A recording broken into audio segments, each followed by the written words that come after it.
And we commit his body to the ground. Earth to earth, ashes to ashes, dust to dust. And we beseech thy infinite goodness and grace to live in thy fear and love.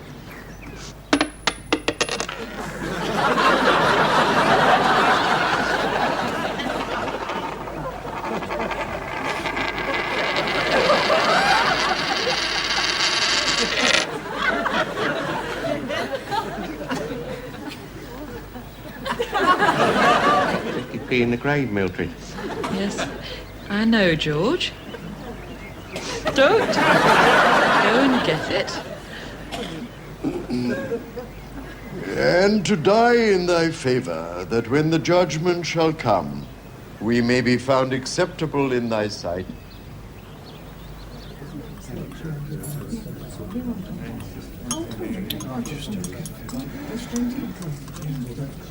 A very upsetting experience that was, Mildred. Gone, but not forgotten. Well, your Uncle Nathaniel lived a long life, George. I'm talking about me 50p. Well, what were you sobbing about? You hardly knew him. Well, I enjoy a good cry, George. Weddings, christenings, onions. Would you like a sandwich, Mildred? Oh, no, thank you, love. Oh, what a lovely service. Thank you. I think he'd have enjoyed it if he'd been there. And how are you, George? All right? Oh, yeah. I've never felt better, Kate. Do you know those were his very last words? Oh, yeah.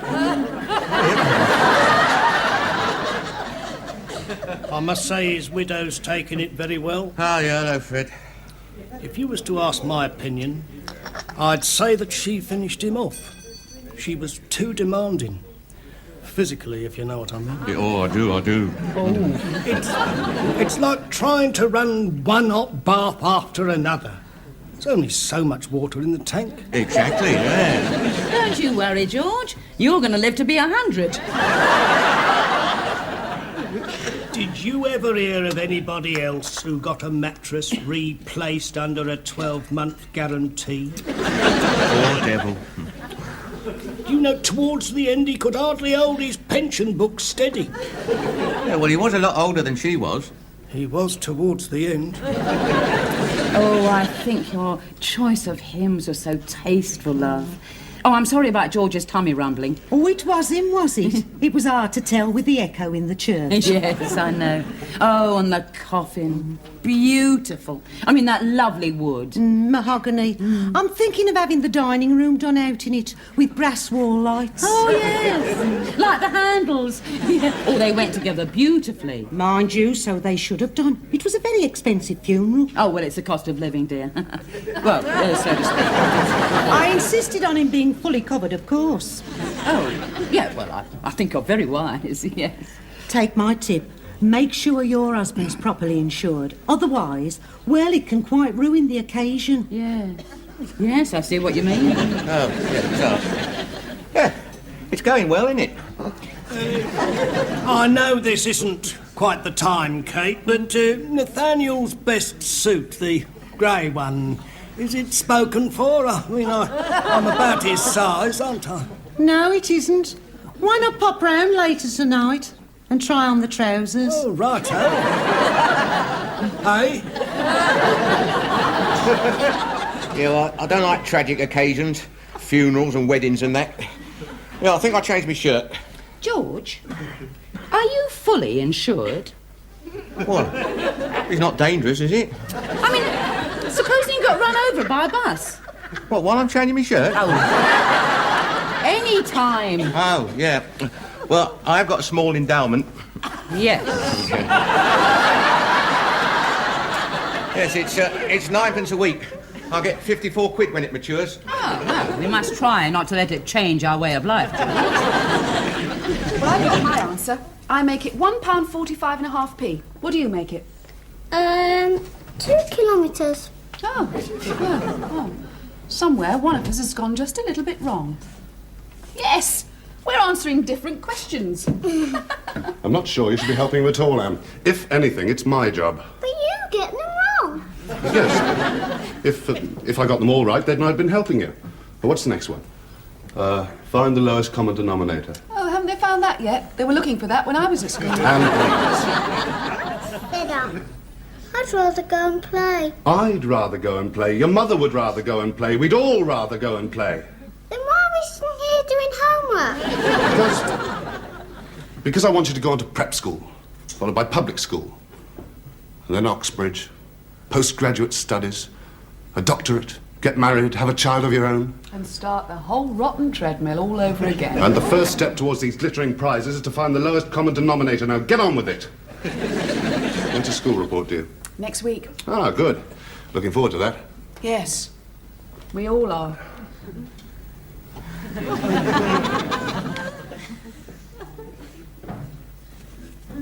Do you realise, George, our whole lives are in this box? Oh, there's your birth certificate. Oh, there goes one theory. It's got your father's name on it. And here's our marriage licence, George. Oh, check and see if it's expired. Yeah, you'd like that, wouldn't you? Oh, look, George, your old passport. Oh, you have changed. Oh, what's that on your head? Oh, it's hair. I forgot. Oh, now, special peculiarities. Small wart on the... I've never seen that. Well, no, neither have I. It's awkwardly placed, isn't it? I had to take my mother's word for it. Oh, I must have a look next time. What are you rummaging in that old thing for, anyway? Trying to find your insurance policy. Oh, here we are. The Putney District Benevolent Society. I see. George, you haven't paid any premium since 1952. Ah, well, no, yeah, I can explain that. Give him a minute. I was out when he called, Mildred. You could drop dead and I wouldn't get a penny. Well, no, but... It's me that people are going to sneer at when they cart you off in a plywood coffin with Maserati tea written on the side of it. You're selfish, George. Yeah, well, I don't plan to die for years, Mildred. Selfish! Now, first thing in the morning, I'm going to inquire about the cost of a proper funeral, and you are going to get yourself insured for that amount. Well, it can't be all that much. Funeral fee? Oh, yes, it can. I mean, there's the cost of a headstone. There's the flowers, the cars, the champagne party afterwards, the band. Oh! Good morning, madam. May I be of service? Yes, I was... I'm inquiring about the cost of a funeral. You've come to the right place. Is it for a loved one? No, it's for my husband. A sad time for you. May I offer my condolences? I've got the beans, Mildred. Morning. This is him. Your husband? Yes. Oh, but he's still alive, madam. That is a matter of opinion. Yes. Well, perhaps we could go through into the inner office. It's quieter in there. It can't be.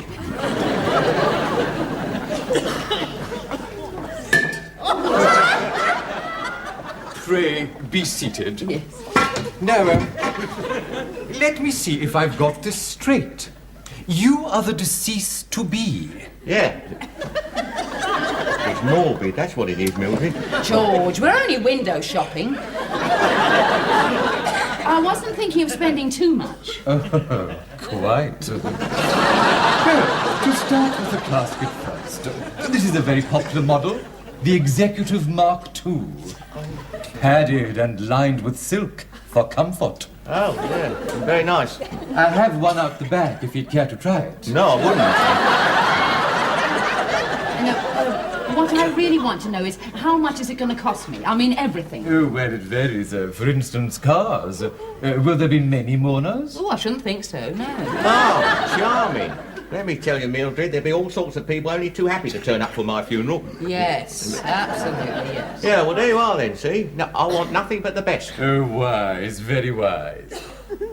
There is, of course, this. This is a one-off. Made by craftsmen. Genuine oak with gold-plated handles.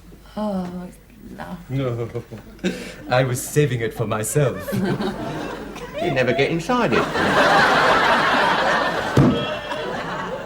£600. Oh, yeah, well, that is a little stiff, isn't it? Yeah. A little stiff. Yeah, well, no, see, what I was thinking was, haven't you got anything, you know, sort of second-hand? No. Look, what is the cost of an average run-of-the-mill funeral for an average run-of-the-mill dead husband? £200, love. And that's with half the mourners going by bus. Shocking, Mildred. But why do you ask? Is Mr. Roper feeling a bit off colour? Oh, no, love, it's his usual self. Coughing, wheezing, moaning. No, I just think a husband ought to be insured. And a wife. He might see you off. Oh, no, love, no. No, I've made up my mind. He's going first. But didn't you once tell me that Mr. Fourmile handles this sort of thing? Insurance? Well, he does a bit. It's mainly houses, mortgage covers, that sort of thing. Oh, do you think he could cover George? Well, I should think so. He hasn't got dry rot in his foundations, has he? Agreed, one can take out a policy just to cover the burial costs, but, well, let's imagine for a moment that he's dead. Oh, yes, let's. Who is paying the mortgage? Food, travel, clothes. Who's paying? Well, it doesn't bother me, I'm dead. I think you should take out a policy which will insure him for his full value to you as a husband. As little as that? I would suggest this policy here. £20,000 on his demise, £5,000 for the loss of a leg, arm, eye, etc., etc. Oh, they actually list the various parts and what they're worth. Oh. Ah. One or two bargains here, George. You're on a commission for this, aren't you? Be quiet, George, you're dead. That will be ideal, Mr. Fourmile. Good. Well, you have to have a medical first, of course. I'll just take down a few details. Name, well, we know. Address? Yes. Height? That'd be about 4'6". 5'10". Sorry. If you want special peculiarities, he's got... No! I'm perfectly capable of filling in a form by myself, should I so wish. Which I do not. George! Nope.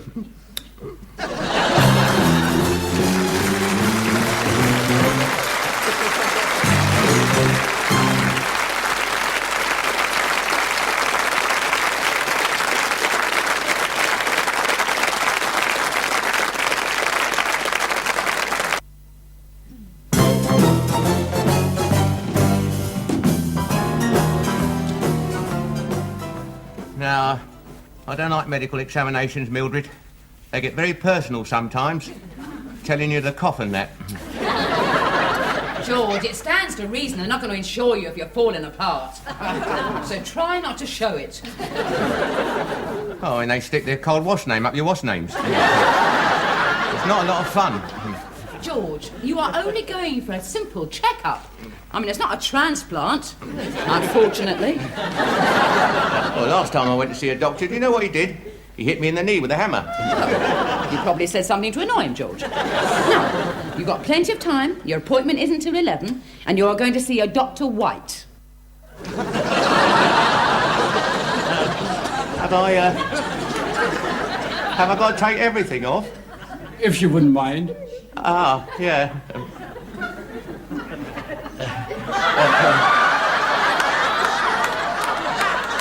Well,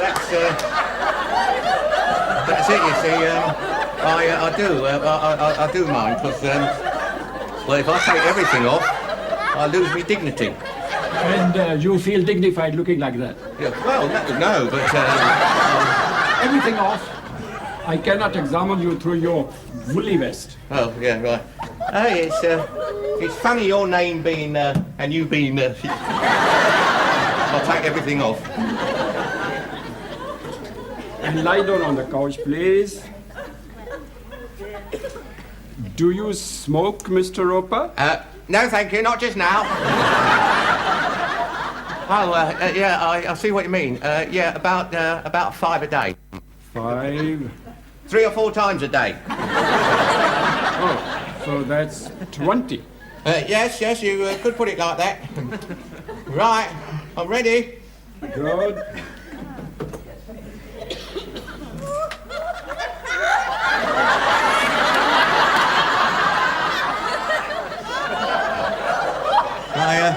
I'd like you to know that I had a lot of sympathy with you people over the crash helmet business. One of your lot, you know, opened a restaurant near us. The Kama Sutra takeaway. Really? Yeah. Have you ever read it? I don't go around reading restaurants. Well, no. It's a book as well, you see. Yeah. It's a bit naughty, all those various positions. Oh, I remember now. Could you assume position 43? Turn over, please. Turn over, yeah.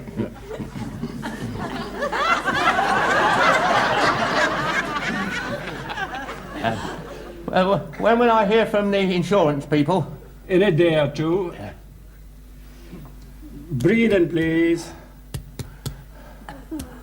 You've got a good sense of rhythm, you people. You are too kind, Mr. Roper. It is Mr. Roper, isn't it? Yeah. Oh, yeah. Oh, good, because you all look the same to me.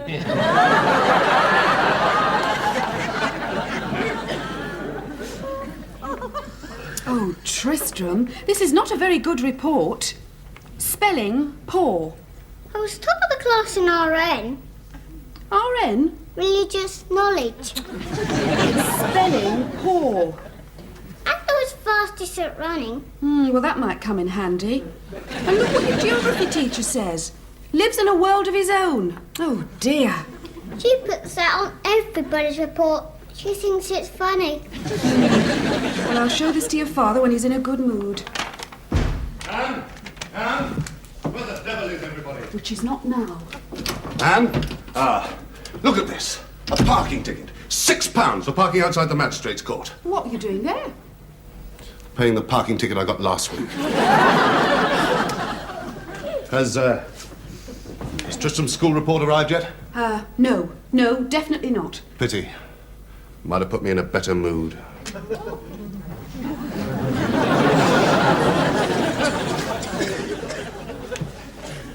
Oh, George, there's a letter here addressed to you. Came this morning. Oh, ta. Yeah, it says that you've passed your medical, and the insurance company will accept your policy on payment of the first premium. Oh. Isn't that marvellous? Yeah. Have you opened this letter, Mildred? What makes you think that, George? Well, little things. The fact that it's open and you know what's in it. It's marked private and confidential down here. Well, I'm not going to tell anyone. Well, you just told me. It's addressed to you, George. You're entitled to know. Now, look, I've made out this cheque. All you've got to do is to sign it, and I'll pop it in next door. Yeah, well, I don't know. Sign it. £6. Haven't they got anything better to do than go around persecuting guilty motorists? Excuse me. Yes, what is it now? Oh, I'm sorry, Mrs. Roper. Do come in. Oh, thank you. I brought George's trek round for his first premium. Oh, he passed his medical then? Yes, he did. Amazing. Yeah. Oh, I'd never have forgiven myself if he'd popped off in the middle of the night before I'd given you that. Oh, quite. I'll make out a receipt, and then if he does pop off, you'll be a rich woman. Yes. Oh.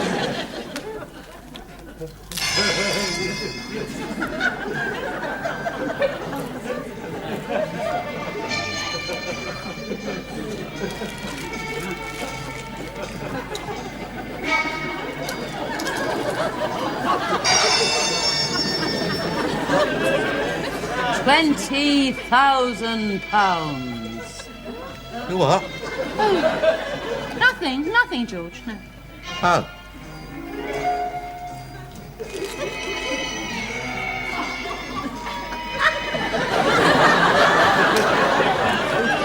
What are you looking at me like that for? Oh, nothing, George. I was just thinking about how much you're worth. Or rather, you will be. What put that in your mind? Oh, I was reading this advert, George, about a round-the-world cruise. Well, we can't afford it. We can't, no. I've seen an expression like that on a vulture at the zoo. Don't be so silly, George. It's just that if you did go, Well, a cruise would help cushion the grief. I think I'll keep it. Why don't you hover over me head, eh? Oh, I don't know. Oh, George! Oh, what a nasty cough. It's the wrong way, that's all. Oh, well. Now, look, George. This tourist class is under £5,000, and that's only a leg. I mean, if you threw in an arm, we could stop off at Madeira for a month. I do not find this conversation at all amusing, Mildred. George, there's no harm in sending off for the details. Over my dead body.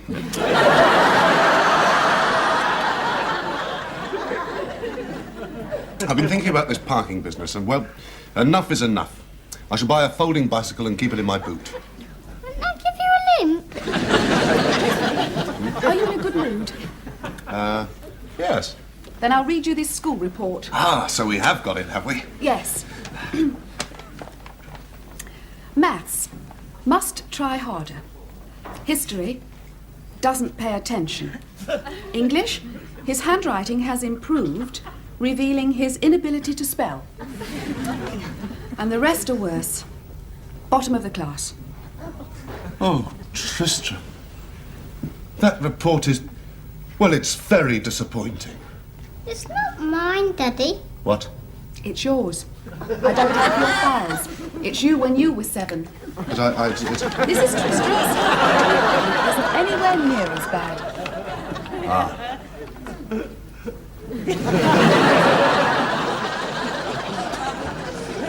Coffee, George. Yeah. Oh, it's a good book, is it? No, it's not.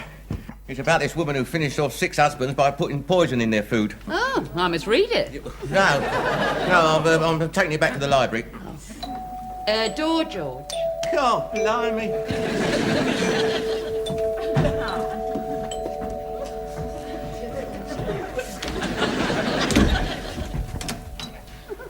Morning. About your insurance, Mr. Roper, I think you made a slight mistake. Yeah? On the cheque, I noticed the date. Instead of writing the 9th of the 9th, 76, you've written the 7th of the 6th, 99. Oh. I don't think the company would be prepared to wait that long before cashing it. No, well, we can soon put that straight. Oh, good. We'll forget the old thing. Oh, but you can. Goodbye, Dan,